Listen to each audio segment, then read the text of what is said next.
everybody, this is Cindy Allen, Editor-in-Chief of Interior Design. All right, so I want you to imagine this. I'm at KBIS last year, the Kitchen and Bath Show, and I go to see what's happening with our friends at Delta. And there I meet these terrific designers and hear about this very cool program. Delta partnered with them so they could get a pulse on what's current and what's coming next, and the things that are both approachable, aspirational, and human-centered, just like Delta. They call them, I love this, you guys, the hashtag Delta Difference Makers, and they're here with us today. Leyla, Jaworski, you're in Sacramento, right? What's the name of your company? Design Shop Interiors. Right, and then we have Eche Martinez, and you're in San Francisco, and Avissa Mojtahedi, and you're in Toronto, which is fantastic. We have so many friends in Canada.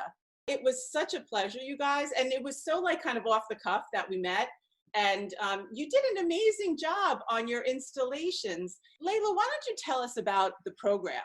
So this was actually our second phase of the program. They contacted us. I guess it's been a couple of years ago now, and said, hey, we want to partner with designers, and we want to have you bring our plumbing products to life by designing a room that we're going to assign to you. And the first round, they just gave us a faucet and said, design a room. That was really fun because it was sort of sky's the limit, and those rooms were brought to life in CGI, which was amazing. And even to this day, I get people thinking that it's a real room. And then the second round was even better because they said, we're actually going to take your designs and bring them to life at KBIS. So that was really exciting. I mean, that's a big deal. So I was lucky enough to like go there and actually see the room. So Eche, I mean, Delta's a huge brand. There are three of you. I mean, what was that like? Well, so, when Delta first approached us a couple of years ago, it almost felt like, you're given this carte blanche as a designer. It's almost like you're doing your own showcase room. And, I cannot think of anything more exciting than being able to get this sort of like, big blank slate, this huge audience, especially at KBIS, and, being able to produce this room and actually walk through the room. It's such an added level of experience that I just think that was so magical and so tangible. And, just like you and I, we all came together within the space and we could walk around it. So that's something that I think it was just like, priceless from a designer perspective. Absolutely. Now, so Avissa, we're going to get to the rooms, but first tell me, was it hard to figure out actually what you wanted to do? Because there's a lot you want to say as a designer. You're going to be out there in front of the world. How do you figure that out? Well, typically with any project, I always want to do something like very unexpected. So right off the bat, when I knew I was doing a kitchen, I thought I need some sort of a live element. And I was just fixated on having like real lemons. And of course, it was also catered around the Delta faucet. But I'm like, I've got to have these lemons in there, and it has to go with the faucet. And um, yeah, I think like for all of us, we all had the initial experience of phase one without actually seeing it come to life. But I feel like even throughout the initial process, we're like, I wish we could actually bring this to life and actually touch the finishes and see it all come together. And I think it was really successful too for the visitors of KBIS. I mean, I've gone to KBIS for the last several years, and I just saw reactions from the people coming through the booth that I had never seen before in other booths, because they walked in and it was kind of like, oh my gosh, they built these rooms here. And that was really fun. There were people that we interacted with and talked to, but then there were other people who were just in our booths and we were getting to watch their reactions and things like that. And it was really fun. I felt the same way. And now that you're telling me this, I remember them saying there was the year before idea. And the fact that look, that was very, very generous that they actually built out the rooms. But as somebody walking the floor and seeing the three different personalities of the rooms and you guys being there was really, really special. Just the experience alone had so much value to us as designers and everyone like actually being there. Because you can put together any design on paper or a mood board or even like through all the samples.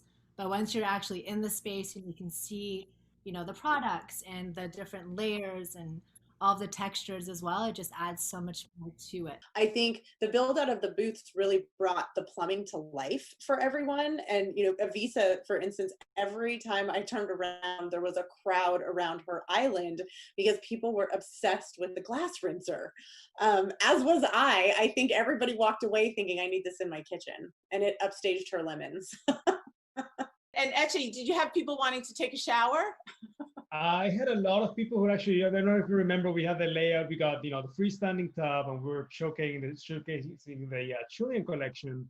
And one of sort of, you know, the sort of open negative space in around the shower, we had a bench. And I think people, you know, from walking caves all day, they were exhausted. They would see the bench and they would just like, you know, sit there and start looking at me and, oh, wow, okay, so you're the designer here in this place. And I was like, yeah, just, you know, take a seat, it's fine. So it ended up being sort of this like hangout space, like, you know, next to the tub and the shower, and it was very sort of experiential in a way. I love that. And you know, those things happen because you design a space that kind of opens it up to have that happen, which is so special, right? And you don't know exactly what reactions they're going to be. I mean, yours was an amazing booth and installation, and of course they were going to like it, but just having that, right? As a designer, you kind of like go, oh, right, that's what they're going to do. Yeah, and if anything, you know, that's the great thing about all coming together at a show like KBIS. It's all about serendipity. You meet some random, you know, tradesperson who's going to be sitting there, or someone from the media, and then everyone's, you know, giving each other's business cards, and that's sort of the magic that really took place within the space. But you know, you don't see it coming. I was like, we need some form of seating here, and it was just the perfect vehicle to sort of, you know, become an icebreaker and get to know random people from, well, you know, KBIS, people from pretty much all over the world. All over the world. All over the world, yeah. Fantastic. Okay, so Leyla, we have to talk about you because you're the overachiever of the group. I think you did 2 rooms. Show off. Well, they had bigger rooms. Yeah. Okay. All right. But tell us how you sort of develop the ideas. So when they gave us our floor plan, originally they were assigning kind of different identities to my spaces. And when I looked at the floor plan and the space that I had, I went back to them and said, hey, what would you think if I actually did something else in these spaces and laid it out for them? And they loved it. So they let me kind of take the lead on changing my rooms up a little bit. And it still obviously worked with my plumbing collections. That's actually very, very clever. And also it was fun to be able to talk to you about the different perspectives, right? It was sort of like, okay, this is what I'm thinking in the bath. This is what I'm thinking in the kitchen. And I wanted the 2 rooms to feel like they could have been in the same home. So I did a butler's pantry, and then I also did a master bathroom. So I wanted it to feel like you were in the same house with the 2 spaces. Okay, Leyla, you have to tell us what's going on right now in your life. So you had a bad accident. I had a bad accident, nothing permanent. Memorial Day weekend, we were on a big camping trip and I rolled my quad in the desert and had to be helicoptered to the trauma hospital and spent 8 days there. And I have an ankle broken in 3 places. I broke 6 ribs, I bruised my lung. And then after being released from the hospital, I ended up back in because I got a blood clot in my 2020 has been a year. But nothing's permanent. So my ribs were the worst part and they've healed. I mean, I could have never done this even 3 weeks ago. But Leyla, you said you learned a lot about, you know, we're talking about health and wellness, and we will be for the future. And you were saying how much you learned as a designer by sitting in that chair. Tell us about it. I have such a new appreciation for ADA. And just the needs of anyone with any kind of physical limitation, things that I just never thought of before. Like, I think, okay, we all get it. We know what ADA is, but you truly don't understand how important simple things are, like a grab bar. Coming home from the hospital, I actually have Delta products in both my showers, and I did before I ever had this collaboration. And I'm a big believer in always installing a hand shower in a bathroom. And I'm so grateful that I did that, because if I didn't have my hand showers in my bathroom, I wouldn't be able to shower. I have in my master bathroom this amazing kind of wet room. My bathtub sits in my shower. I can't get in it because I have a curb. So I'm now in my hall bathroom kind of on a little shower chair and just making do. But now I'm like, wow, I don't think I'm ever going to do a shower with a curb in it again, because you just live, the elderly kind of aging in place design is one thing, but just for someone like me, I'm 45 years old and I had an accident and I can't use my master bathroom right now. So, simple things like the other day I rolled up to my kitchen sink and my arm, I couldn't reach the faucet yet. And I was thinking, wow, I really wish that I had a Voice IQ faucet. So it's just little things like that that I took for granted before. There you go. So it's just, I'm going to look at designing kitchens and bathrooms in a different way now. Let's talk about the spaces. I do want to talk about water, Eche, and the healing power of water. And your room was a bath. So why don't you take us through what you were thinking about when you were designing your installation? So it all started, it's almost like a reverse exercise. Delta got in touch with us, 3 different firms separately. We each knew we had our own sort of allocated space and we could portray our point of view as designers. And the first thing that you get is the product. And I was very happy that I got the Trillion collection because I think, well, first of all, it's a new product category for them. I think it's very much aligned with my point of view as a designer, in which, there's something in between sort of like tailored and masculine and sophisticated, but also sort of fun and approachable, that I think all those sort of like trigger points were right there within the product. And then I said, okay, so let's start doing sort of the reverse exercise. So we've already got the product. We know the finish that we'll be showcasing at KBIS. Why don't we start working the narrative from the way back? And we say, okay, if we're going for this sort of like aspirational yet approachable space, how do we create something that people can relate to? And I said, if we all had an unlimited budget and unlimited square footage and, all these sort of like magical components, it would not be real life, right? And if you were to be building something for people to relate to, it needs to be within certain limitations of what's, everyday life, real life for us. So our narrative was coming up with a space that was a single bathroom that was sort of a fun, luxurious experience for a young family. They had just remodeled this space in their house in upstate New York. Because they left they left their life in the city. And now that I think about it, since it was early to 2020, I was like, wow, I guess we kind of saw it coming, right? There was like this like young family that to leave the city. They decided, you know what, let's just like build our dream sort of like enclave, just like run away from the city. And I think people really related towards that, because I said, if it's gonna be just one beautiful bathroom that the whole family will share, we need to make sure that, of course, we've got the beautiful big open shower for mom and dad to enjoy, but also, you also need to make sure that you got the freestanding tub if you got a kid or a toddler or even a dog. So that really became sort of the centerpiece for our layout, and then we started working around it. And I think, when also for us it was really fun, because I wish all of our projects were like this. Delta, they did such a wonderful job and it was so easy for us. We came up with all the finishes, the elevations, the renderings. It was like everything was completely digested. And then they gave it to their amazing team that actually builds their booth at KBIS every year.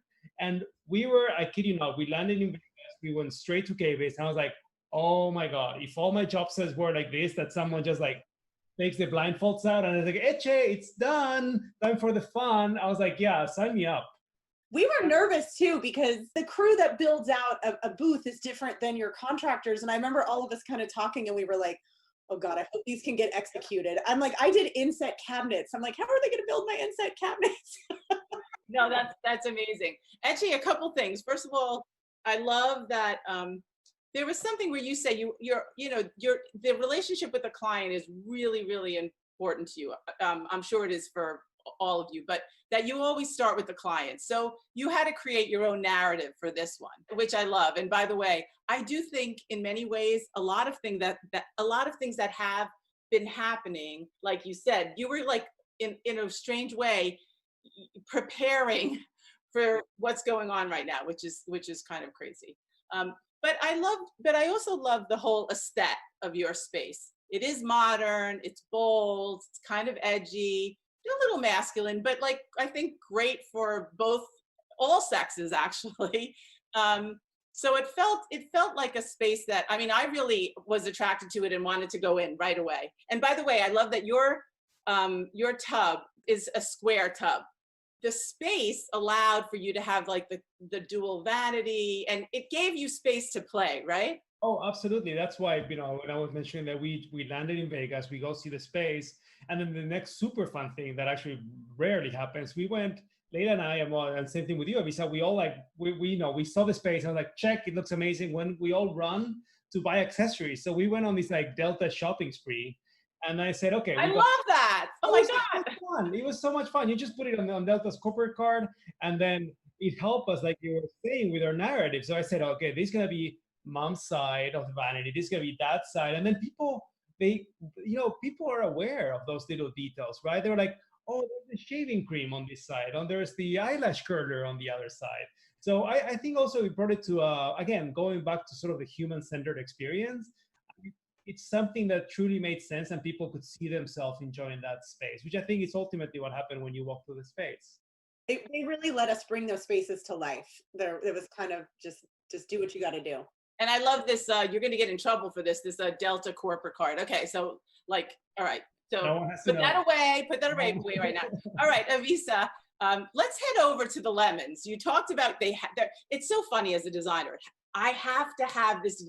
I don't know if it was lemons or it had to have the yellow or the nature. I mean, to me, I saw nature. Yeah, no, definitely the nature element.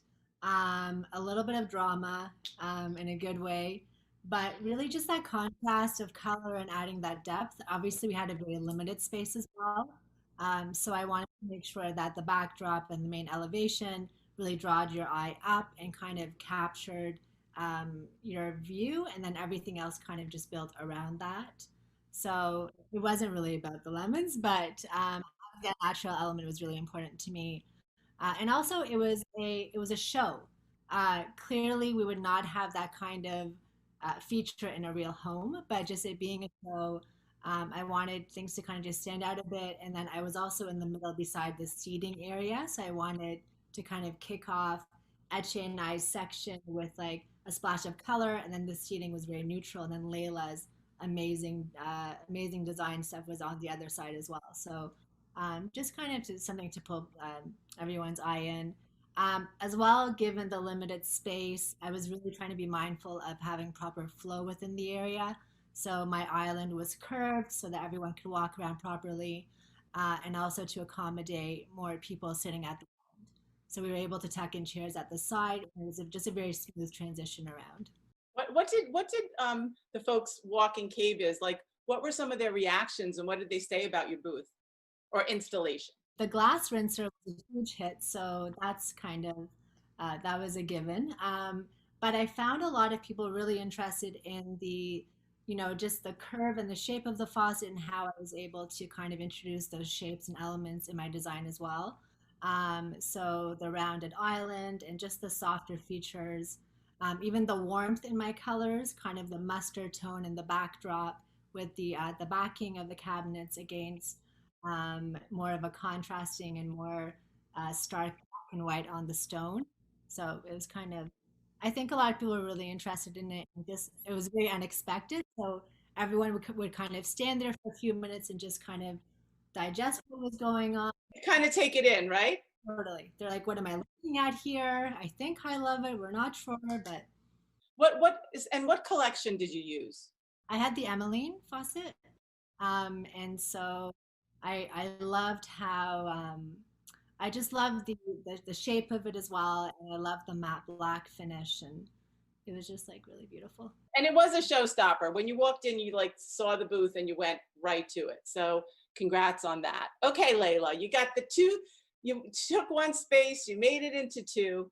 I like some of what you wrote about who you are. That you're sort of like approachable and not a fancy pants designer, and like you are who you are. I am who I am. That's a great thing about your 40s. Well, and I think just my my path into interior design is a little unconventional. I don't have a degree. I've never taken a formal design class. I just sort of kind of from my kitchen table developed this business and this company, and it is a little bit humbling. And I was sort of just like, hey, there's that girl who, oh, I can design stuff. So approachable was just always kind of who I was. Mm. Yeah, and you use that in your in your designs too. You take advantage of that. You sort of celebrate that. I do. I think our designs tend to be a little bit more casual. Like, I think they're very sophisticated when you look at them, but they're livable. They're casual. People feel like, oh, my dog could sit on that sofa if I wanted. A lot of washable slip covers, and, you know, even just the materials when we're talking about like the more construction side of things. We love natural materials. And in my booth, I used marble, terracotta. So we try to just incorporate those easy natural materials that you feel like, yeah, these could be lived in and beat up over time, but it's still going to feel good. Yeah, and so tell us what you used in the bathroom. What faucets did you use? What collection?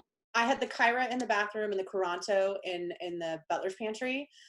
What was really amazing, what I thought about these spaces is it allowed the plumbing to come to life. Having been at KBIS the year before where our spaces weren't really brought to life, it was a little bit more flat for us. But we were just walking, people just walked into our booths and they started turning on the faucets, and it was like hands-on. The Kyra, which I'm now obsessed with, it's a bathroom faucet with a hidden pull-down feature. So as someone with a 9-year-old little boy who gets more toothpaste in the sink than he does in his mouth, that I was like, how is every faucet not have a pull down cleaning feature? Like, this is genius. And that was the reaction that we were getting, like, and it, like Avissa, people were just walking in and rinsing glasses. So it was interesting to see that the spaces we designed allowed the plumbing fixtures to come to life.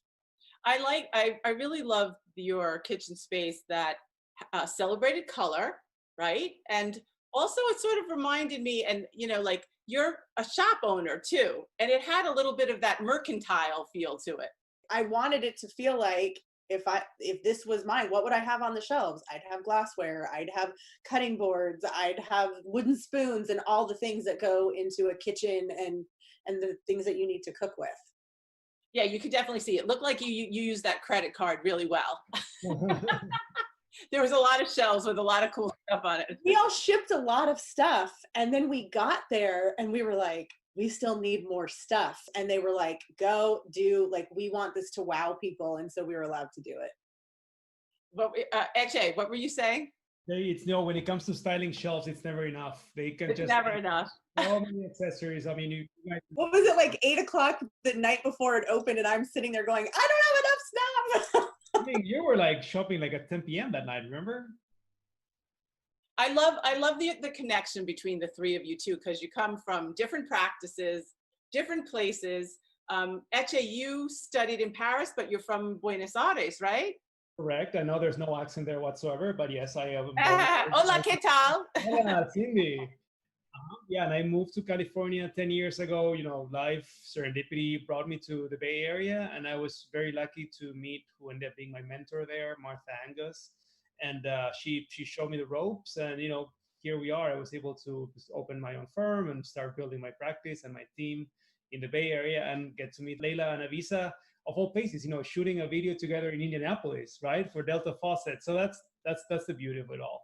That's beautiful. All right, so let's talk. So you did these beautiful installations. You got a lot of good feedback from the industry. What are you seeing right now? Look, we're all going through something we never thought in our lives, but how do you think what's happening right now is influencing trends in the kitchen and bath upcoming in your practices? Avissa?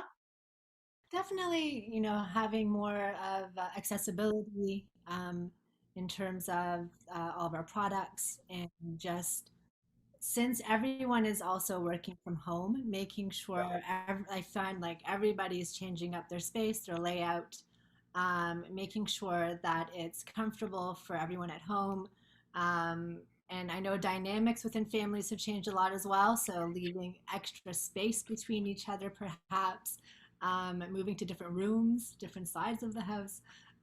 But just, you know, in terms of designing now for clients, I feel that a lot has definitely changed, and I'm really catering to, if it's a couple, I'm catering to each of them independently, maybe, versus as a team. So I'll get little text messages. I know she wanted this, but can you make sure this is here? Oh boy, the battle of the partners. Oh my God. Work from home space is not sufficient. Make mine better. My goodness. there's definitely that element. So yeah. Leyla, are you, is your shop open or are you? Uh, yes. So what happened with us, right? Mid-March is when our governor was shutting everything down. And we actually, a few days before it was happening, we kind of saw the writing on the wall. At that point, our team had grown to 18. 14 were at the design firm and 4 were at the retail store. And my husband and I just kind of looked at each other and we go, we have to close the shop. Like, we have to lay off the team. We can't lead payroll if we're not open. So we laid off our shop team. And luckily for us, our operating costs are pretty low, our rent's affordable. And we just said, okay, we're just going to close the door and ride this out. We'll be okay. And I immediately started getting DMs. I need a candle. I want this. Like, we have a pretty good Instagram following and I want this and I want that. And we kind of went, So we immediately pivoted to an e-com model with curbside pickup. Like, I don't, even my regular shop, we don't ship or anything like that. We're really focused on local community and our brick and mortar. We had just had our new website built out in Shopify, and that allowed us to kind of flip a switch, if you will. And it's been incredible. Like, I couldn't believe the amount of sales that we were doing. And, you know, to add on to what Avissa said, like, I just think home has a totally new meaning now. And people not only are stuck at home, but they're not spending money on other things. They're not going on vacation. So we kind of held our breath, like, we're a luxury industry. If this goes, if the ship sinks, what's happening to us? And it's been the exact opposite. People are choosing to spend their dollars on their homes, and we're back to a waiting list. And we've actually expanded the footprint of our shop, and we're making some changes. This whole experience, I think, for us has been a blessing in disguise. We were able to look at our business a little bit differently and reshape it for the better, I think. And we decided ultimately that we're going to keep our team a little bit smaller in the end. Yeah, I have to say, though, there was one thing that you had said, which was that, you know, we've been talking in the industry about health and wellness for a really long time. And I say, as designers, we talk about it as we work ourselves to the bone. That we're not living it. We don't understand. We don't have that deep meaning that now we do. And Leyla, you were saying, this is a perfect example. You would not stop. You won't stop. You won't stop. And unfortunately, it was an accident, but it's made you stop and take a breath. Yeah. I was diagnosed with adrenal fatigue several months ago because I don't stop, because this has taken over. And I was working on healing that and making significant changes. But everyone who knows me, now that they know that I'm okay, it's kind of a joke that, oh, the universe did this on purpose. And what's the lesson that I'm going to take away from it? And I'm hoping that, like I said before, the new meanings of ADA and the importance of certain things that I took for granted before, like those are going to sit with us, and those are going to help us help people make better decisions for their lives. Yes. Okay. Now remember, you just said it live, so you cannot take it back, Leyla. Now, Eche, tell us a little bit about your practice too. Again, I think the residential part of the market has not been hit as hard as the commercial. How are you finding it? Well, the first 2 weeks, like Leyla was mentioning, I think even for us in the Bay Area, the shelter-in-place mandates were a bit stricter. The first 2 weeks, beginning mid-March, all of our job sites were shut down, and it filled our industry with a lot of uncertainty. And I think a lot of metro areas can relate to that. So we went back to the drawing board, and, you know, back to Leila's point, we're so focused on our immediate community. I had never had to do any video calls, not even conference call with my clients. You know, it's always, I would get in my car, drive to the meeting, bring the samples, have build this long-lasting relationship that I have with my clients, very, very in-person, right, meetings. So I said, okay, let's give it a try. And we started sort of, okay, how do we portray what we're trying to illustrate in front of our clientele, who we know very well, and now we need to change our vehicles and show them how to move forward with the projects. And our clients related really well to it. We were very lucky that we stayed busy through those sort of like 2 very sketchy weeks that we really didn't know how things were going to unfold. Luckily, some restrictions were relaxed when it came to the job sites, of course, taking necessary precautions for hygiene and social distancing within the job sites. But then things started to pick up again, I would say early April. And we had already gained enough momentum in which we, every morning we came up with a system. Every morning we have a team call. We know what are going to be the deliverables for the day, who's going to reach out to each one of our clients, so we let them know what's going on with the projects. So I would say, even though we have not gone physically back to the office, we are really, really busy. I'm actually surprised how busy we are with our projects. People, like Leyla was saying, are really investing time and energy to rethink what it means to be home. I think now more than ever, and it sounds like a cliche, but now more than ever, really, like, nothing comes true to, I mean, the definition of home is just being reimagined constantly. And there's a few things on that front. I think people, they may be working home for the rest of the year, or there may be a new sort of like mindset in which, well, maybe we don't all need to hit the road and go to the office Monday through Friday. Maybe we start sort of, breaking the week apart, and, you have some days that you work from home, some days that you go to the office. So I think to find that space that where you can focus, when you can connect with your team members remotely, you can have the privacy that you need. I think that's really important. We're getting a lot of requests. Okay, how do we reimagine this formal dining room that we never use, right? Or, my husband really needs a space to work out, and I'm just done with him being in the garage, just like with his bench. Or like Eche, like back at my gym when I used to have a membership, like my one thing just to let the day go and just completely disconnect was going to the steam shower. Can we have a steam shower at home? Or like, how do we sanitize our clothes? Like, or, things that need to go to the dry cleaner. It's just all these things that are coming and bubbling, and it really, makes you reimagine these spaces and how they will need to work. Isn't it crazy I mean, not crazy. We've always taken maybe hygiene for granted, and now it's a very serious topic. And insofar as also technology, or like Leyla, like you were saying, I think, you're thinking about it differently. Like, I don't want to have to touch the faucet. So are your clients talking to you about that too? For sure. For us, at least. Yeah.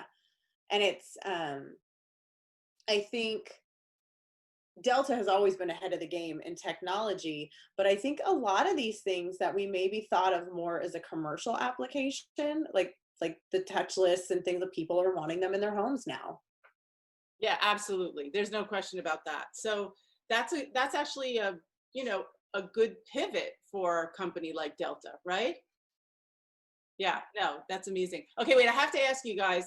All right, raise your hand. Who's been who used, because I saw these beautiful material boards on some of the concepts for the installation. Who was using Material Bank?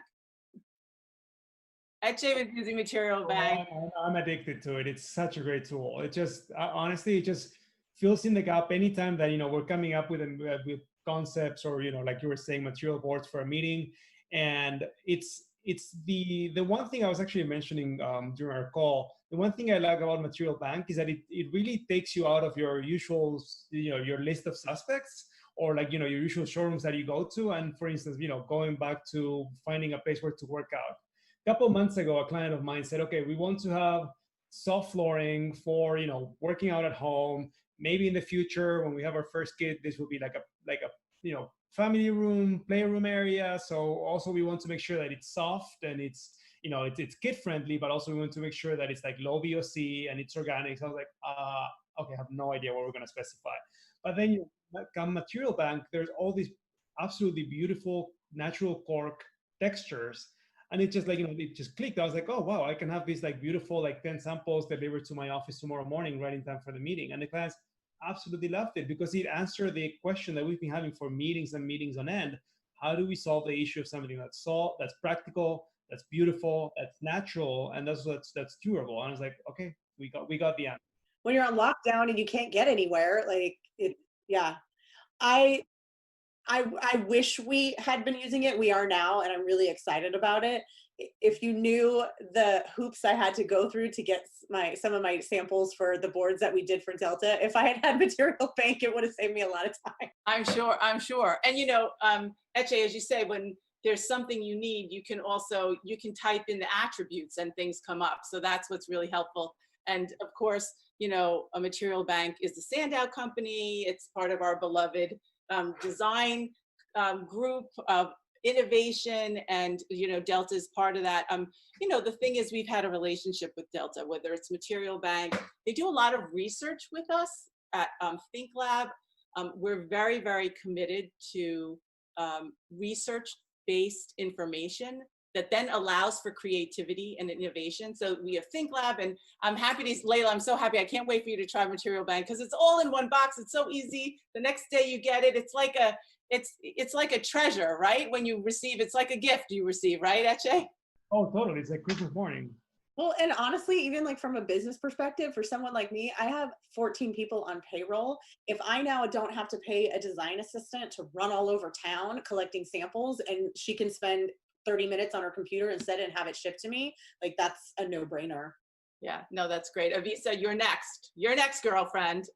Well, in Toronto, we have where I'm located. There's a lot of little shops around here for like the fabric suppliers and rugs, and especially during COVID, they've been really fantastic. They've been dropping samples off to me like within 2 hours, next morning, whatever it is. So thankfully, that's been pretty efficient. But I'm certainly. I love that. I love that. I love that. Good. Well, okay. So this is part one. We're going to have a part two together, and we're going to dig into your businesses a little bit more. But we have a couple minutes for each of you. I think it would be nice for you to give some sort of positive message to the world right now in your business and even Delta. Leyla, go ahead. Kick it off, girlfriend. You know what? I'm an eternal optimist. I really am. And I see the light out of the tunnel at anything. And I know that the energy of the world right now is crazy. Like from COVID to the riots and Black Lives Matter and just all, my accident, it's just been one thing after the other. But there's just this constant voice in my head that is like, you have to get through this struggle to get to the better days ahead. And I have no doubt that we will. So I have a little bit of ups and downs just being stuck in my house, which is really hard for me. But there was this one particular day I was in a really dark space, and this thought just came to my mind. And I think that it kind of speaks to just the whole situation. And because what I did is I hit a rock and it flipped my quad. And I thought, what if that rock was put in the way to save you from something worse down the line? And it was such like a powerful thought for me, because I thought, yeah, as hurt as I am, I'm going to recover. I don't have a spinal cord injury. I don't have a head injury. And I think that simple thought can sort of be applied to just what's happening in the whole world right now. That's beautiful, Leyla. Thank you for sharing that. Avissa?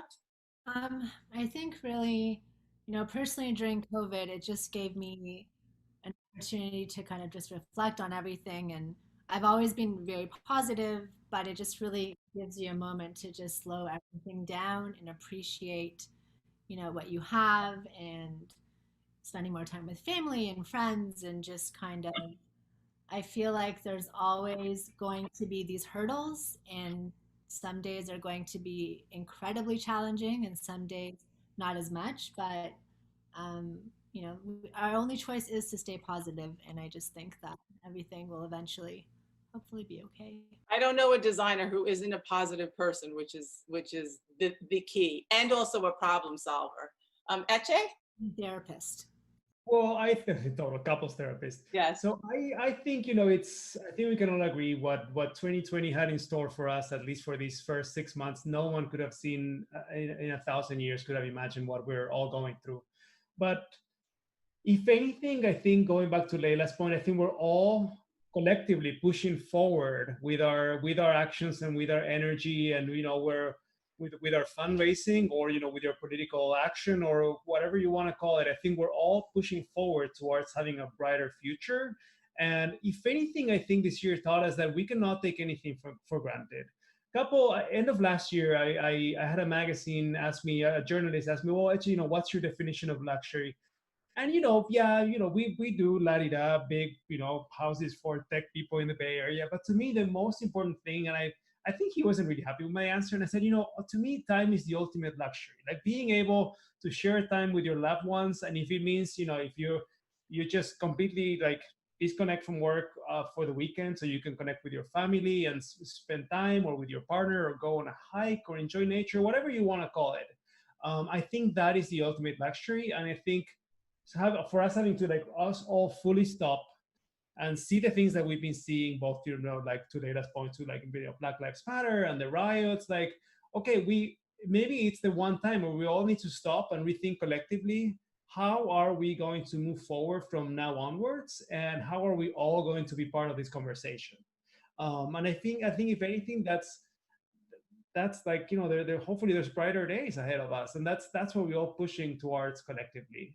There definitely will be brighter days ahead. And Leyla, I'll always think of you, because I always say, wait till that we're great problem solvers and great people of humanity, right? And that we will get to the other side of it. So I'll always think of your rock as getting to the other side. Well, first of all, I want to thank Delta because they picked you three.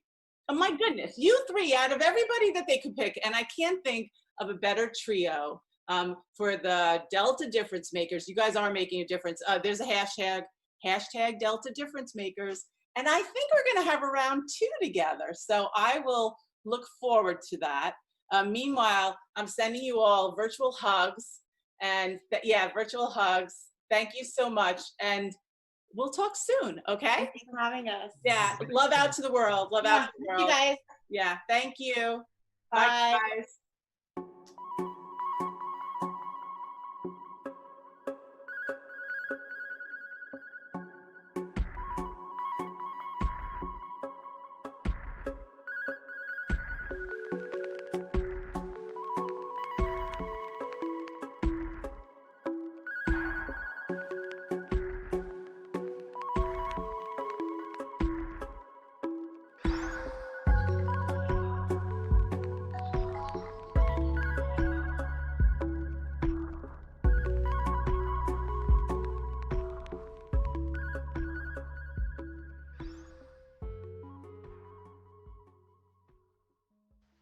Hi, I'm Jacqueline Terrebonne, the editor-in-chief of Galerie magazine, and I'm thrilled to be joined here today with Randy Correll from Robert A.M. Stern Architects.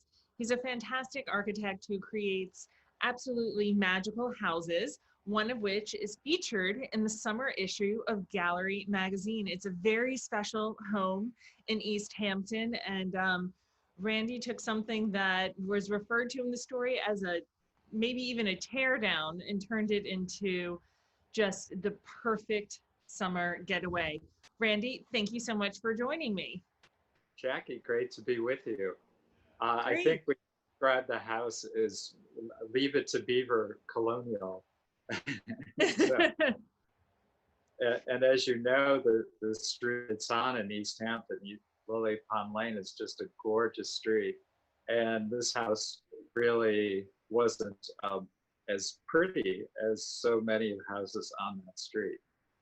So the goal was to make it better and make it not only fit in, but be in line with our clients' expectations, who wanted it to be more like a country farmhouse feel to it all.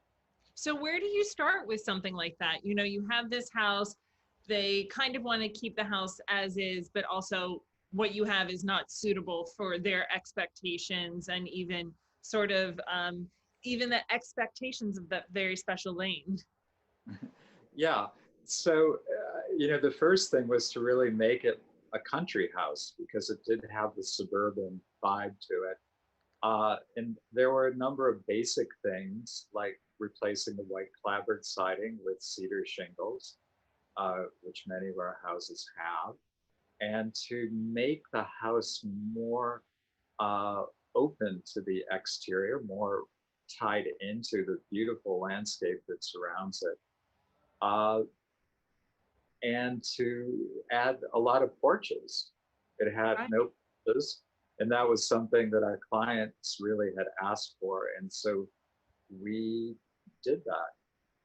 So how many porches are there on the house now? And does each one have a different function, a different time of day? How do you program out so many porches?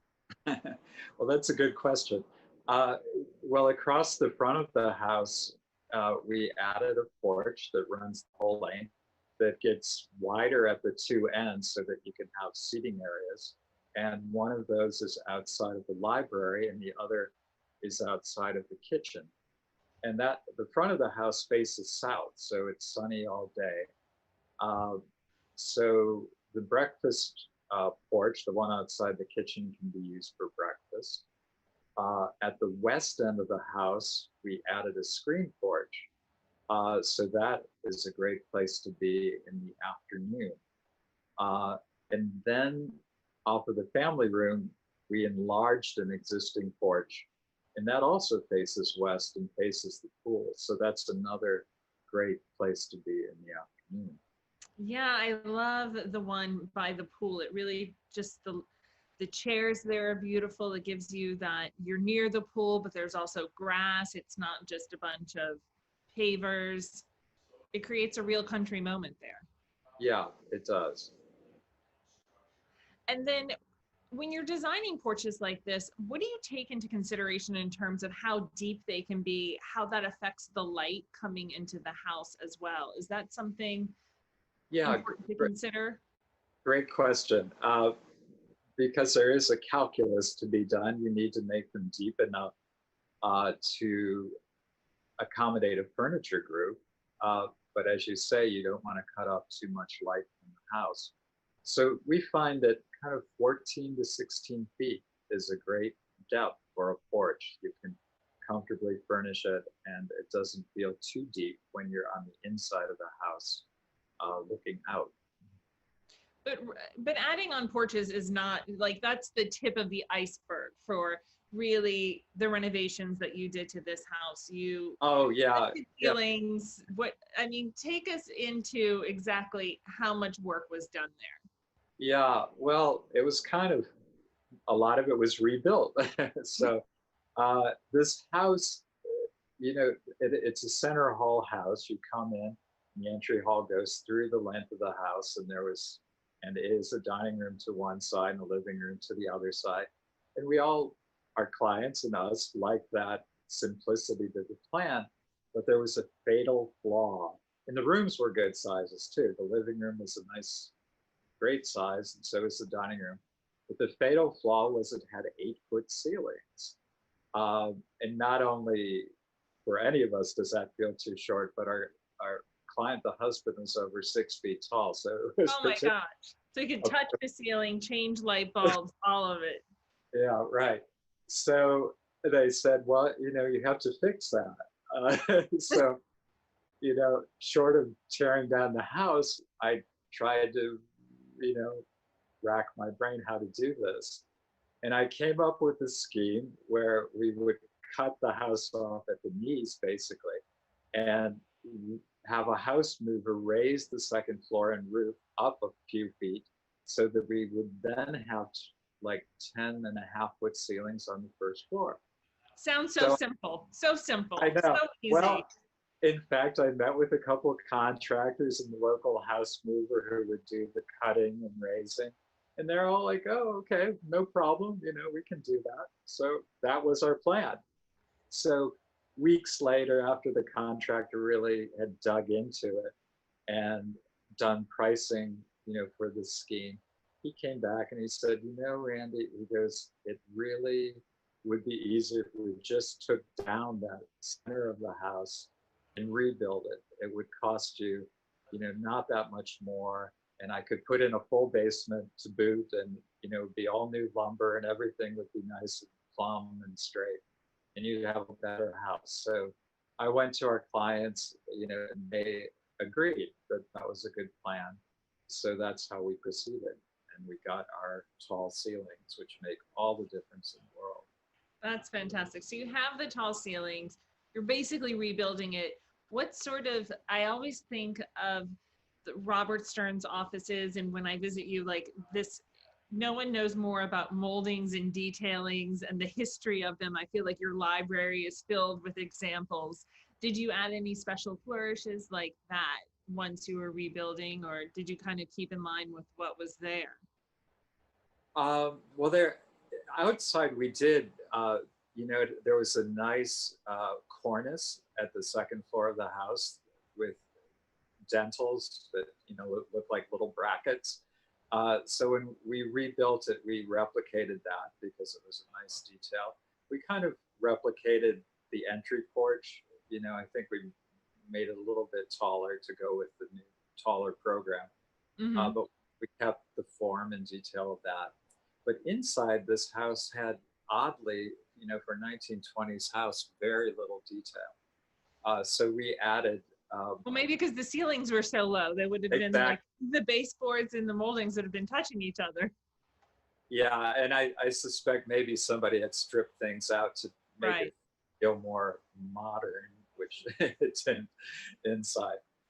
So we got to put in, you know, the type of moldings that, as you say, are associated with us in terms of door casings and detailed baseboards and detailed crowns. And in addition, we added this new room at the west end of the house, the library, which is a paneled room, a lacquered paneled room. So that we really got to go full bore and do something glamorous and exciting. Like the dining room, we added a wainscoting to, and we designed new mantles, fireplace mantles for the living room and dining room, and also the master bedroom upstairs. Yeah, can we talk more about that beautiful library? Because I think it's a magical room, that dark navy color and all the details. What goes into creating, you know, the very best library, other than lots of bookshelves? Well, interestingly, we call it the library, but there are no bookshelves. Because we put in a lot of windows. Since it's at the end of the house, we have windows on 3 sides, and the one side has French doors to that new screen porch we added.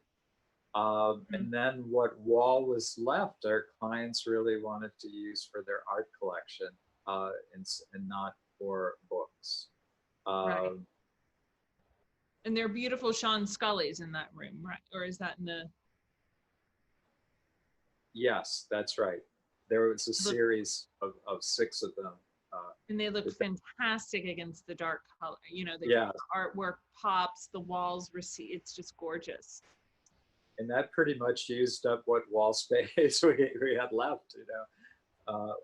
One wall, you know, the inside wall without the windows and doors has openings to the living room and the fireplace and the television. So really there was no room left for books in our library. Yeah. And in the main bedroom and that suite area upstairs, what are some of the things that your client was really looking for and that you wanted to make them feel comfortable in their space there? Well, interestingly, there was more room to make a bigger master suite, and they really they wanted it cozy, have a beautiful view of their backyard, and we centered the window on the swimming pool, and we made the ceilings taller. We opened them up into the attic space. And then to the west, we added a new outdoor deck, which is over that screen porch. So there are French doors, and the whole room, you almost feels like you're in a tree house, you know, with the shaped ceiling and just looking out at the treetops. Well, it's a fantastic project. I'm so excited that it's in the summer issue of Galerie. I feel like it captures that moment, that summer, that lightness of air, the fresh breeze rolling through the house, and then it has, you know, an amazing art collection on top of that. So congratulations on doing such a spectacular job there. Well, and I would say when you're there, it feels that way too. And in addition, what you can't hear in the magazine is the ocean, because the ocean is right across the street. So when you're outside, you know, sense how close you are to the ocean and hear the waves crashing. In my book, there's nothing better than like being in a pool but hearing the ocean. So like you get the best of both worlds. Exactly. No sharks. And you know, you and the firm, you've done so many spectacular houses in the Hamptons that really capture that.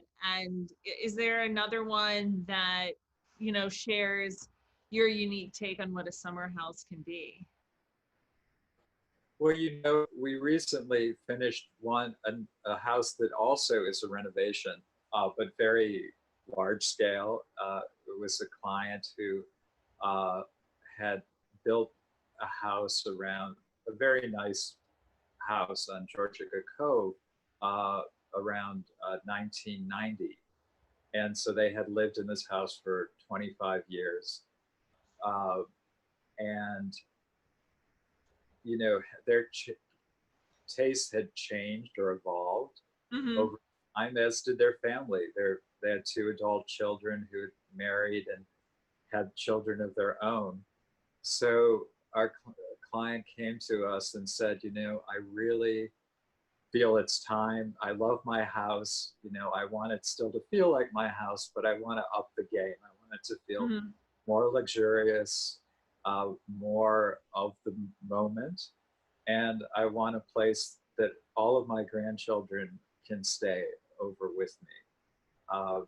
So we ended up gut renovating this house, keeping many of the original details inside and out, like the staircase and the roof shapes and the chimneys, but kind of reorganizing it, making rooms bigger, because our client found that like the library was too small and the dining room was too small for more than 10 or 12 people. There was no breakfast room. The breakfast table was in the kitchen and they wanted a separate room. So things like that. So we ended up adding on to the house somewhat, and then, as I said, redoing what was there. Well, there's so many spectacular views from that house. Was that, when you're thinking about how it looks on the outside, how it's going to look on the inside, but then really these views, were you thinking of that the whole time you were doing the renovation? Yes, yeah, because they're beautiful. It's kind of oblique views, looking down the cove towards Georgia Pond, which, as you know, is a beautiful place. And so the windows facing the pond were a little disorganized, I would say. There were bigger windows and smaller windows, and the window, like when you're in a room, the tops of the windows were at different heights. So we looked at that and kind of organized them better, and actually made it a theme throughout all the rooms facing the cove, and that was to have a big picture window, a single pane of glass, flanked by 2 double hung windows that had smaller panes. So the house still looked traditional with these paned windows, kind of within the composition, but having the bigger window interspersed with these other windows just opened up the view and made the interiors a lot nicer. I just love it, especially in the breakfast room. I think it's spectacular looking. And you worked with David Kleinberg on these interiors, right? Yeah. How does that relationship work? He is such an expert. He is such a great interior designer. What's that conversation like when you're doing a renovation with someone like him? Well, yeah, I mean, David is great to work with, and it's nice that, he's hands off with the architecture, which is always great when working with an interior designer.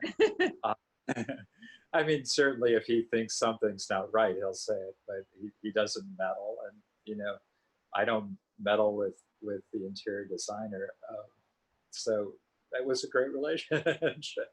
Good. No, I think it's speaking the same language. It's all working together so harmoniously there.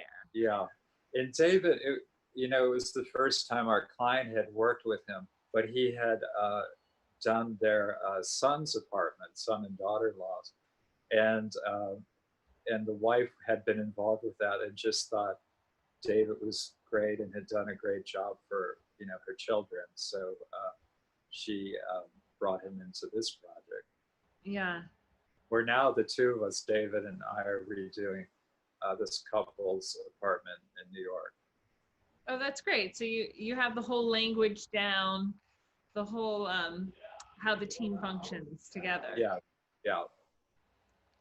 And what's it like for you, you know, the other house in East Hampton, you know, you're renovating it, but it's not for the same owner. You can say whatever you want or not that it works.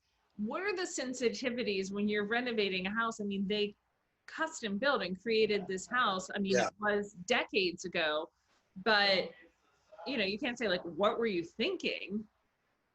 Yeah, well, no, I mean, I wouldn't have said that because it was a pretty good house. It was Okay. designed by a good architect, Peter Cook, and it had nice detail, and it didn't look like Leave It to Beaver's house as the other. You know, it had the right character for where it was, and I was respectful for that, and I think we never had really an awkward moment where I wanted to make some radical change to what they had. I was happy to go with the flow, so to speak, and just kind of fix the things that didn't work for the family anymore. And you know, Peter Cook, when he did the house, was a young architect, so I'm sure he would have done things differently had he, you know, had the chance to redo it 20 years later. So Totally true.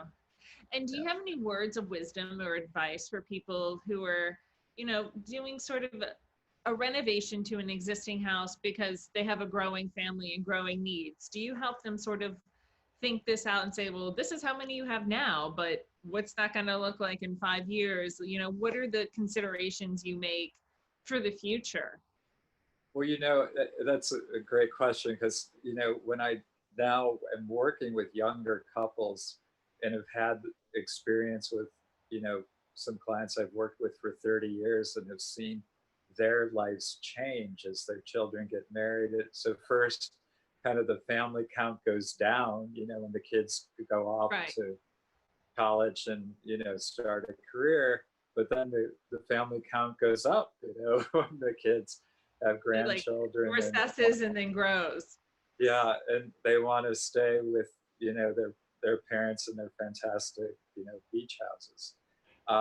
So that experience is great in trying to help, you know, younger couples envision what will happen to their house, you know, over time and how to make it so if not only, you know, works for them now, but how it might work for them in the future. Fantastic. So there's another renovation that we talked about recently that you did, but it was in the city instead. Yes. So this was for a long-time client, and we had done our first project for them was a house in East Hampton, which is It all goes back to East Hampton.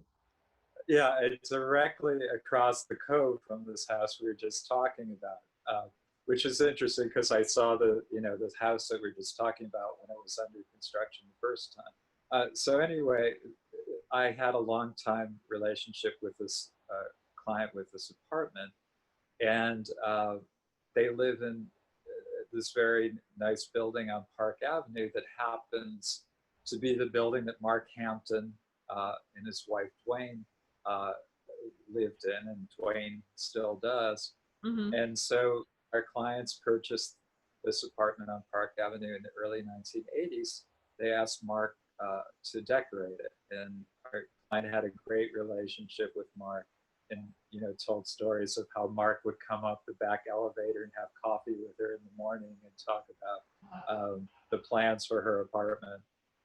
So fantastic.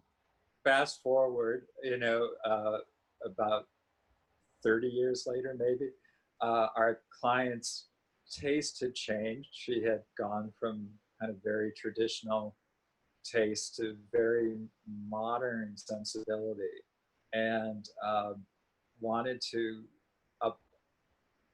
redo the apartment and reflect that sensibility, both in the design and the artwork.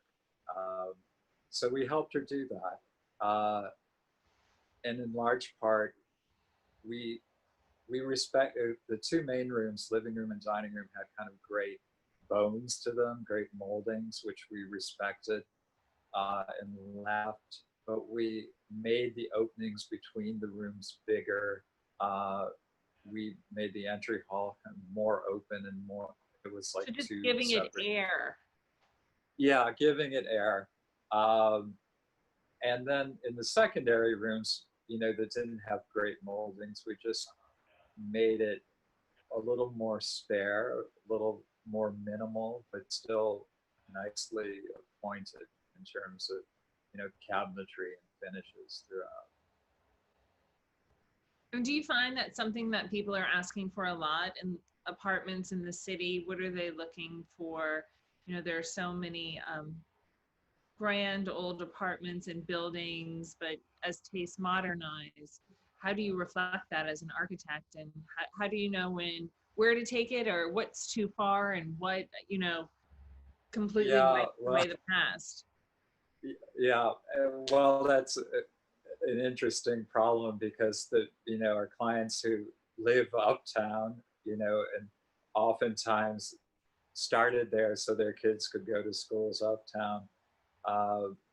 Then as they get older, feel like they want to be downtown and have that lifestyle, but they really don't want to make that move, you know, Right. because they're so used to what they have in their neighborhood on the Upper East Side.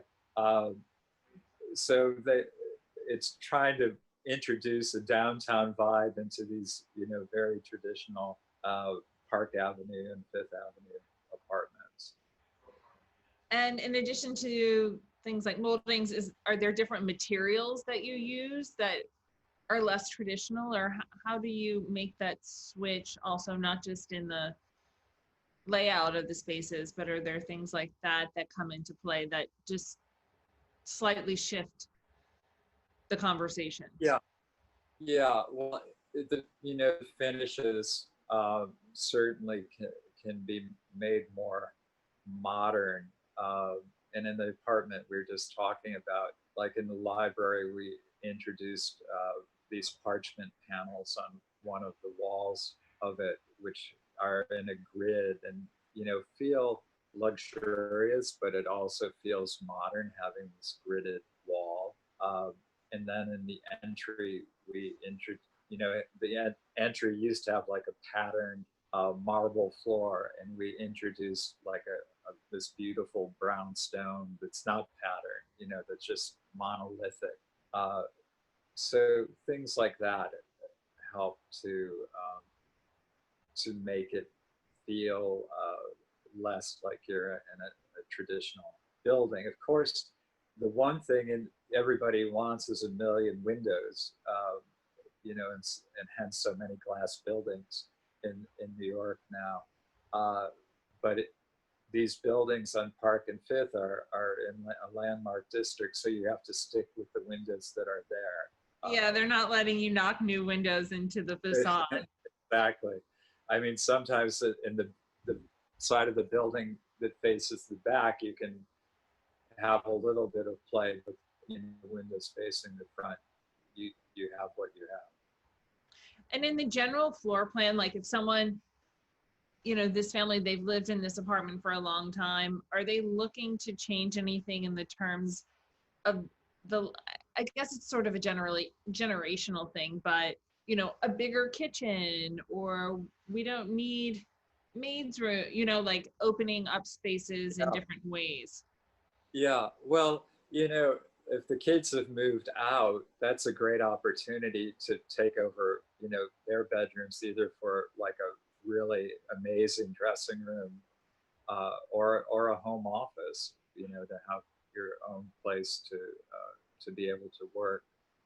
This apartment had a weird thing about it. It had a downstairs room that you accessed by the stairway off the kitchen that they had as the kids' playroom. So they made that into an exercise room, which was great. I'm so jealous. That's a dream, right? It was like a dream, yeah.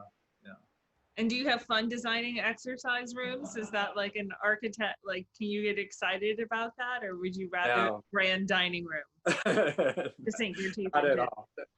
Since I never go to a gym, I have no interest in it. I just try to find a nice flooring for the room.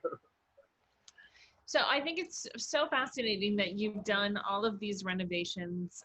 They each have their own unique stories and personalities, but you bring them all together and all to life in such an intelligent and warm way, Randy. It's really spectacular what you do. So thank you for being a part of this show and on DesignTV. And, you know, I can't encourage everyone watching out there enough to pick up the summer issue of Galerie and see this fantastic house in East Hampton that, you know, Randy lightly renovated, AKA totally, you know, redid and made it look like something that wasn't Leave It to Beaver.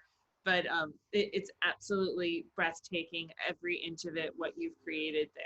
So check it out in the summer issue of Galerie magazine, and also on galeriemagazine.com. So Randy, thank you so much for being here. It's Well, so wonderful to speak with you. It was fun.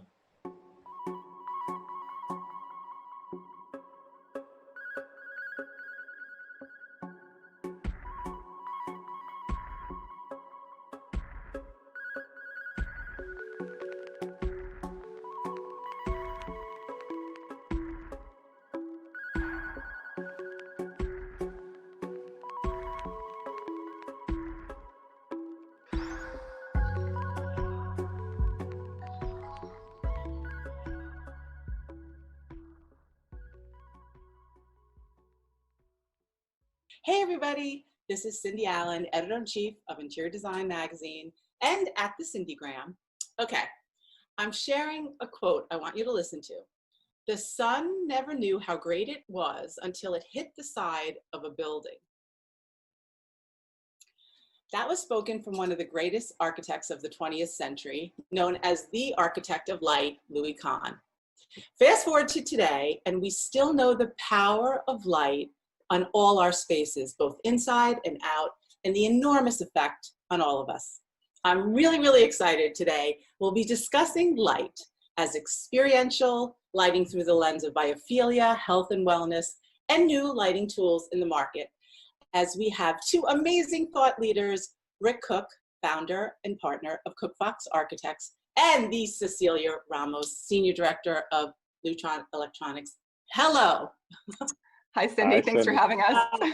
Hi, it's so nice to see you guys. Cecilia, I don't know an architect that isn't crazy about you, and then come to hear that you were an architect. Yeah, I came from the ranks, so it's nice to be in a position now where I can support architects and understand their needs and wants. So I'm happy to be here. That's amazing. Fantastic. Okay. So we have a lot to get through today, a lot of really goodies, as I like to say. So let's get started. First of all, let's talk about the spaces we're in right now and our current situation, and how we are learning a lot about lighting from doing all this Zooming. Rick, how are you? I'm good, thank you. I'm here in Sneedon's Landing. This is our home on Woods Road in Sneedon's Landing. And one of my favorite parts about the house, besides the connection to nature, is that Cecilia and Lutron and Ketra, we work with them to create a circadian rhythm for the house. So even these crazy 70s track light fixtures that we left in the house, we re-lamped with the Ketra Lutron system. So we're able to run the whole house on a circadian rhythm. So the color temperature of the light inside is the same as outside. So we're always striving to make that connection indoors and outdoors. And now we can actually do it with the color temperature. But the really cool thing too is my wife has a Renaissance painting. We lived in Florence when we were first married. So Wow. There's a picture and there's a color of light in Tuscany that's very, very specific. So we stood there with somebody on a laptop and tuned the lighting until it felt like the Tuscan light. So this gives amazing opportunities for curators too. So it was an emotional thing. It wasn't, we didn't have a spectrometer. It was just, it felt right. It was an emotional connection that you had to the way the painting was supposed to read. And then we carved that out of the program that runs over the day. So that's where I am, and my little thing about the lighting and the catch. First of all, that's amazing. Cecilia, every single architect should be your advocate the way he just did the first 2 seconds of our interview. Amazing. One thing that Cecilia and I were talking about, which is so true, that we're on all these Zoom calls, and we have to think about what we look like. And like, if I turned my computer around, I've got 3 lights going, and I'm actually getting at this time of day, Cecilia, what do you think? There's all this natural light. It always comes in around 4 o'clock. So it starts dippling and doing nice things, but you need the lighting, that's for sure. You need the lighting, and it's funny that you say that, because I've always been kind of a lighting geek. I came from that world and work in it now. And what I've discovered, that even being at home, I'm discovering new ways to use it. And so I think there was an early on article in the New York Times right around March, early April, where Tom Ford basically was educating the masses on how to light themselves well while doing video calls. And he had a very simple recipe, which was a front lighting that was diffuse, a white surface onto which that front lighting would reflect down and then bounce back up, and then make sure you have a little bit of light in the background to give yourself a glow. So, you know, of course, working with Lutron and Ketra, I took my Ketra bulbs and I've been experimenting to see, you know, the right way to illuminate myself on video calls. And right now, I mean, I have that set up here, and I can easily kind of, you know, tune it down to warm myself up or go cooler, make it daytime conditions. Very cool. I'm going to settle in at 3,000 Kelvin and gave myself a fake tan. You're definitely glowing over there, Cecilia, for sure. That's very, very cool. So what are you using to, you're just using, can you show everybody what you're using to adjust the coolness or the warmness? The coolness of the warmness is just a keypad. That's super easy. Exactly. And then frankly, I mean, I shouldn't show you all my tricks, but no, show us. If you sneak peek preview, I've got just a par lamp. So all that to say that it's not super difficult to set something like this up. And with being a lot of fun, it's also, you know, it helps you look good for these calls. So, you know, first thing is like, right, we're in a different kind of situation, which is also we're at home. And so there are a lot of lessons to be learned. Rick, when did you set up your house to be like that? How long has it been? March 15th. Oh, you just set it up. So what kind of changes? It must be amazing, right? Well, really what happened, I'm sitting at my dining room table because I like to be surrounded by nature. So I have floor to ceiling glass, and I'm sitting at my dining room table, and I get to look out at the same time. And it worked out pretty well. I have an office, but somehow I just like being up here a little bit better. But we've been remote since then. Yeah, no, I find that the funny thing is that like for any of us who are in our like kind of weekend homes, summer homes or whatever, there's typically more glass than in our apartments in the city. Yeah. And yet it makes it hard to set up where you're gonna do your Zoom calls, because all that beautiful back lighting from outside just blows us all out, right, Cecilia? Well, I mean, it's amazing. I'm looking at Rick, and he looks picture perfect between the kind of table lamp and the spot lamp, and then the shades on the windows. And so, I mean, I think that's one thing that we always have to consider. It's not just the electric light that we live in. It's also controlling the daylight. And so be that with motorized shades or whatever, you got to marry those two together to get that balanced calibration.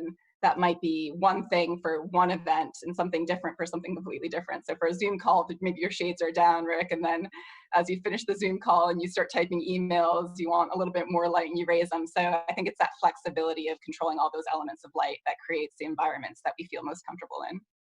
Yeah, absolutely. Rick, so tell us, so you guys were selected to design the Lutron Experience Center, which is very exciting. It just won an NYC by Design Award. Congratulations. Thank you. But I want to know from you what you learned, because it really is, when I went through it all, it is like, first of all, it's an amazing tool for everyone to learn how to use the light, but it's so much fun as well. It is. Well, for me, I've been a little bit obsessed with the fact that we experience our spaces with all of our senses. So even though we all want to get in your magazine, it's a two-dimensional format, and it can't possibly convey what places feel like, what the experience is like. And that all started 20 years ago with a project called the Center for Wellbeing, when we started exploring biophilic design. But at the same time, Courtney Ross, and thank you for publishing it back then. Yes, that was a long time ago. 2002, in fact. Yeah. The founder came from an art background, and the funding came from media. So we started looking at how to light somebody to look good under the camera, so the kids looked good when they played basketball. And then we started talking about what the place smelled like, and baking flatbreads. And we moved the cafe to the second floor so we could hear the birds chirping. So it was, and you took your shoes off and you got a tactile feedback. So this idea that you fully experience the spaces you're in and you remember them with all of your senses. I think lighting is like that. And so when Cecilia and the team asked us if we would help them accomplish their experience center, for me, it was really about, you have to go there and you have to experience it. You have to feel what it's like to have the light change, or have a painting really change completely in front of your eyes by the change of the light. And we've all had concepts like presets in lighting, but the combination of Lutron, we were pretty excited when they bought Ketra, because Ketra was the light engine that we said, this is the light engine that's going to do everything. It's going to allow curators to tune paintings. It's going to do circadian rhythm, but it didn't have the technological backup. So when Lutron bought Ketra and put those two together, we just really wanted to help them pull off an experience center where somebody like you could come, and it wasn't about looking at it, but feeling it change. Right. It was the experience. It's a great name for it, because, right, you go into it and you're completely transported. And I think, you know, for an architect that hasn't become obsessed with lighting the way you have, and by the way, many are, which is a good thing for Lutron, yes. But, you know, like, you learn a lot from just being in that experience center. So thank you for that. What's your favorite part? Actually, for me, the favorite part is just when they run it and they run the full range of color temperature, and then who's ever running the show says, this is the exact same light engine, what you might call light bulb. It's the exact same thing. It's purely programming. And because we've done things where we change color temperatures of lamps, and we'll put it on dual tracks, and we'll do things like that. But the fact that you can go all the way from intensely red all the way to cool blue, completely smooth, all from the exact same light engine, the same light fixtures, what we would call light fixtures or light bulbs. That's my favorite part. Yeah, and Cecilia, it must have been like just a completely different experience for you as somebody representing the company to be able to bring people there and have them get really excited about the tools. Yeah, I mean, it was one of those projects that it just came together, and the team was fantastic. We had Rick Cook and his team, and we had Steve Margulies and on lighting. And when we kind of programmed the whole thing, we decided to, you know, storytell via narrative. And so, as Rick said, as opposed to kind of just putting objects on the wall, it was you sit there, and I always like to say, to get light, you have to marinate in it. Like, you have to actually soak in it and understand it. And to see, like, Rick designed this beautiful curved white plaster wall, which becomes the spine of the space. And throughout, like, a sequence of maybe 20 scenes that we kind of, you know, dance through, and you see the whole space transform. And so you see it transforming not just in color temperature, but also in the directionality of the light. So at some moments that wall flattens, and other moments it kind of gets sculpted. And I think in bringing architects and designers into the space, like, they get it, as Rick says, like, they see it and they get it, and they understand the, like, full potential of what light can do, or maybe not the full, because we're just scratching the surface. Ultimately, it's up to the designer to really take it to the next level. That's right. But we're teasing, you know, the power of light in painting space, and that's fun to see people's eyes kind of pop and say, "Whoa, this is a new tool that I could have." Yeah, by the way, I love that, you know, you even have a little hospitality suite in there, and I'm always wondering, like, be staying over. We don't Airbnb it, I promise. Yeah. Okay. All right. And thought about Rick, it a couple times. You did. Well, congratulations. It's a beautiful project, and really a great representative of what you can do with light, right? And I love that then you just said, okay, I'm going to take that home right now, and I'm going to make changes. Now, we have some more light applications that we're going to talk about, but Cecilia, there are some new tools out there for designers to work and control light. Can you share some of it? Yeah, I mean, you know, interestingly enough, I think the needs of light moving forward are different than they were 3 months ago. And it was quite opportune, in fact, because we just recently launched a new light control system called Athena, which is essentially light and lighting control and shades all married together, with the Ketra light engine as a possibility, but you could have any other light engine you want. And, you know, when we were envisioning this, it was a simple, easy to use, flexible system. that really puts the power of kind of this lighting design in the designer's hands. So what does that mean? You can, set up your lighting, and then the architect or the lighting designer via an app can make all these scene changes, dial it in, get it just right. And as we find ourselves, again, kind of reconsidering our architectural spaces as we re-enter the workforce and go from our homes back into the environment, to have a system like that, which allows the utmost flexibility, whether that's flexibility in scenes or flexibility in who can program it. And then also just keeping it super basic and simple. I think that's one of the big ones that we're excited to kind of bring forth. And I think in terms of the Ketra light that we've been talking about, which is this color temperature changing fixture that also does saturated colors should you want. I think the possibilities of what that can do are just, the surface is just being scratched. Every day I learn new applications and new creative ways of using it from designers. And I think that's a tool that we're going to see just take it to the next level. I remember being in the experience center, not showroom, experience center, and really getting excited when you were showing what you can do to highlight art in the best way, like Rick, like you were saying, with that Renaissance painting. So there are a couple projects that we can talk about. One, the Art Institute of Chicago. Can you tell us a little bit about what Ketra did? Yeah, so I mean, I think the possibilities of art with Ketra lighting are like boundless, but in the Art Institute of Chicago specifically, it was a curatorial restoration move where they had, a 16th century sculpture made out of wood of St. Catherine. And when they were illuminating with typical lights, they found that the complexion was quite chalky and gray, and it didn't kind of resonate historically to what that wood would have looked like hundreds of years ago. And so the curators played with the Ketra light and ultimately dialed in a mix of color temperatures, but also a kind of facet of light called vibrancy, which is, what peaks of wavelengths of light do you have in a white light? So white light's ultimately the amalgamation of all colors. And so if in a 3000 Kelvin light fixture, you peak the reds, then you'll see the reds render more vibrantly. So anyways, using that technology and a bit of kind of in situ testing, they were able to kind of find that perfect recipe that restored that sculpture to its 16th century state, or a state that they felt was right for the sculpture in this day and time. So that was pretty cool. Which was it? Was it cooler, warmer, mix? I know you said it was a mix. Yeah, it was actually a mix of 2,850 and 2,700, I believe. So they had like one on the head, one on the body, one had a little bit more vibrancy. So again, you give them the tools and they find what's right.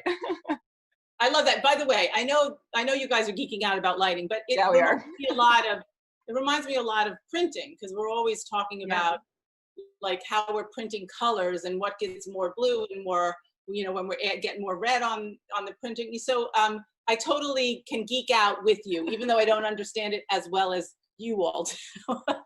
Okay, so there was another one, the Nelson Atkins Museum. Right. So the Nelson Atkins Museum was a different application in the block galleries where they were illuminating Impressionist paintings. So they have a beautiful Monet Water Lilies painting.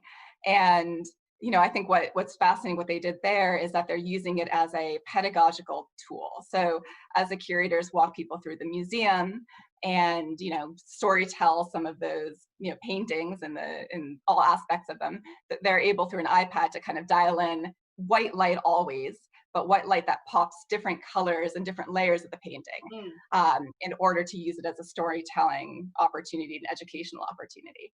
So, I mean, if you think about, Monet as a painter in Giverny, he was painting in broad daylight. So that's another way to kind of look at light in art, which Rick alluded to in his Tuscan painting. You could also dial it in to be the light in which the painting was conceived, or you could light it as you want now in the Contemporary Gallery Museum. So lots of options, and I love kind of thinking through where it can go, but I would have never guessed that the Nelson Atkins would use it as a storytelling tool, which is quite neat. No, that's amazing. And also, I think about hospitality, and it's kind of interesting for us too, because a lot of times we're getting photography of hospitality that casts very yellow, and which we hate to print like that. We're always trying to pull out the yellow, which might be better to be in it than the way that I need to use it, right? Yep. You know, in hospitality, I think we've seen a trend of lighting go very dim and warm, almost emulating incandescence, Right. which has, you know, it has a perfect application in certain spaces. It's just what you need. But there was a recent museum project, Moxie in Seattle, where I think they implemented a lighting that felt like that. And ultimately, the lobby space was underutilized because during the daytime, with daylight coming in, the light felt too dim and too yellow. And so that was an application where, you know, we came in as Ketra, relamped, which is great because it's an easy retrofit. And ultimately, they were able to, as you know, Rick is, you know, telling the story of color temperature changing throughout the course of the day, have a brighter, whiter light by day, bring it down to those golden hues by night, and they saw like a complete transformation of use of that space. So with a small intervention, you can have a big impact. Rick, are the other architects in your office get as excited about it as you do? More so. Really? Yeah. Yeah, but the latest is that we have the new Google headquarters, and we're using View Glass, which sends a little bit of a blue tint on the inside. So now we're working with Ketra to see if we can cancel that out. Because that's no good. No good. No good. That's no good. Okay. But Rick, I also wanted to congratulate you on that the incredible office that you have. You know, it's not, I don't often publish architects' own for many different reasons, but that project is really, really something special. And it also is close to your heart, right? Yeah, thank you. There was an awful price paid, so it is very close to our heart. And it's soul searching when you need to put your time and money into a project where your clients come, because our job is to be advocates for what we believe is great design. So when you do your own studio, and we had left a studio that had 14-foot high ceilings, so we moved to a I guess a pre-war trophy would be what the Empire State Realty Trust would call it. So much lower ceilings. So we had to be so much more careful with light and redirect the light and bounce it off the ceiling so we get that indirect light back down. And then of course we rented it. We say we rented 3 terraces with a studio in between. So it was the terraces, given a home for our bees, given a new home for the apiaries, for the bees. But I think what Steve Marley's was a lighting designer for the Experience Center, and he used the term lighting is a full immersion experience. You know, it's not just optical, it's you feel it, you're fully immersed. So we were trying to do the same thing in our studio, that you feel immersed in this idea about built biophilic design and connecting to nature. I mean, it must have really changed how everybody like feels, works, lives in that office. It did. And one of the things, you know, a lot of us really love polished concrete floors or hardwood floors, but our office is carpeted in part because of the acoustical quality of that it's quiet and meditative in its own way. And so those things were really, really important to us. And then interestingly, our friends at the IWBI, it was the first well gold. It's of course LEED platinum, but it was the first well gold in New York. And there were some things about like the column of hand washing water that had to be however many inches is 10 inches, I believe. And I had to remake the sink, and I was so mad about it, thinking this is crazy. This is crazy that we have to do this. But then think about how forward thinking they were about health and wellness now, because it's not just a fun idea of a fringe set of designers who really care about it. Everybody, we're all in the healthcare business now. Washing hands efficiently is really important. So they were spot on right, and they're way ahead of their time. So it was kind of interesting following the well standard, and living through that was important. And we just did their headquarters, IWBI's headquarters, which is the first well platinum version too. That's amazing. And are you thinking about when you're getting back there, and what other changes you're going to have to make? Yeah, we're going through the whole distancing, traffic patterns, everything you could imagine, changing as many things to touchless. And I think that's one of the things with lighting too, and technology. Then we'll get everything touchless we possibly can, and it will be what Paul Dara from Google calls no regret improvements. Like maybe it wasn't a good idea we all touched the same elevator call button. Maybe it wasn't a good idea we all touched the same bathroom door handles. And so we'll have no regret improvements, I think, moving forward. So we're trying to do those things. We're really looking forward to getting back. I mean, we have great daylight there, and that's one thing that we've been doing with artificial light, trying to be as close to daylight as possible. It's why the circadian rhythm is so important. We have 4 exposures, so the sun is brilliant. I sit on one side of the studio in the morning because it's got a bright light to get my quiet time and get started, and I sit in the total opposite end of the studio because we get these beautiful sunsets over the Hudson. So I would move for the daily color temperature, and now we can do it with lighting, thanks to Cecilia. Cecilia, don't you love that? He literally moves throughout the day. Sunlight. The sunlight. I think that's unbelievable. We'll have to take our occupancy sensors and just kind of, migrate the space. Yeah. You and make sure that the lights are turning on and off as they go. That's the battery powered, yeah. so you just move them and off they go. That's amazing. I do think on the wellness side and the health side, after post-COVID, which we alluded to, we've all been talking a lot about air filtration and bipolar ionization and HEPA filters and all these things. And we've made advances clearly in indoor air quality, but I think we're still on the verge of a big breakthrough on the quality of light and what it does to us. Like we know connections to nature, lower stress levels, cortisol levels. And I think as we get higher quality light, we're going to be able to make people feel better. I love what you were talking about earlier on, which is that this one project should have sort of changed the whole course of your career. Can you Absolutely. dig in a little bit more about that, the human connection that architecture and light can play? Well, for me, the Center for Wellbeing was about a fusion of Eastern and Western concepts to health and fitness. So we really started all over again, and we were really focused in on how we experience space with all of our senses, not just the visual, not just beautiful magazines. And so it was about taking your shoes off and getting a tactile feedback. It was about smelling flatbreads, cooking in the ovens, but always it's about connecting to the best possible light. When you get up into the tree tops, the light changes, you open the windows and you hear the birds chirping. So it's always, I think architects have always been seeking the best, and artists have always been seeking the best possible light.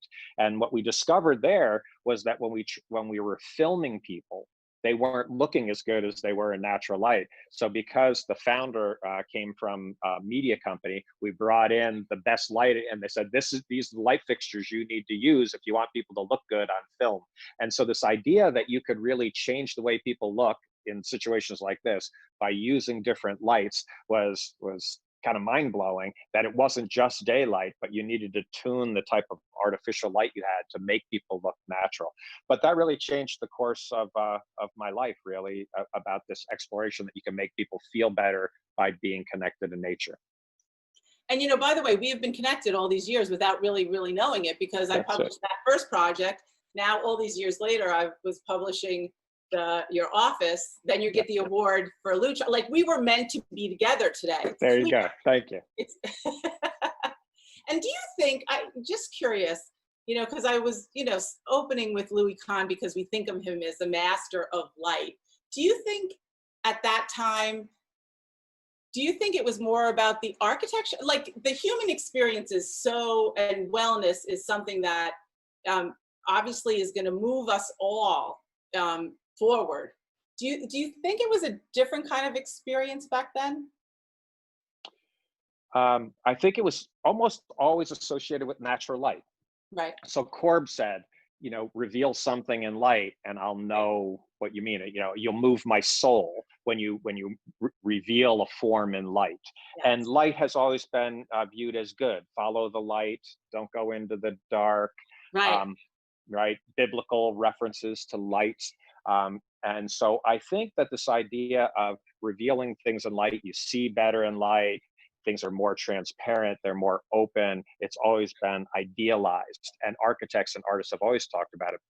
Architects went out to the East End, architects went out to Provincetown. Somebody tells me that's because they got the light bounce off the ocean, off the cloud cover and back down on their work. So they got quantifiably better light. They just intuitively knew it. Right. So I think artists and architects, everybody visual is always talking about the light.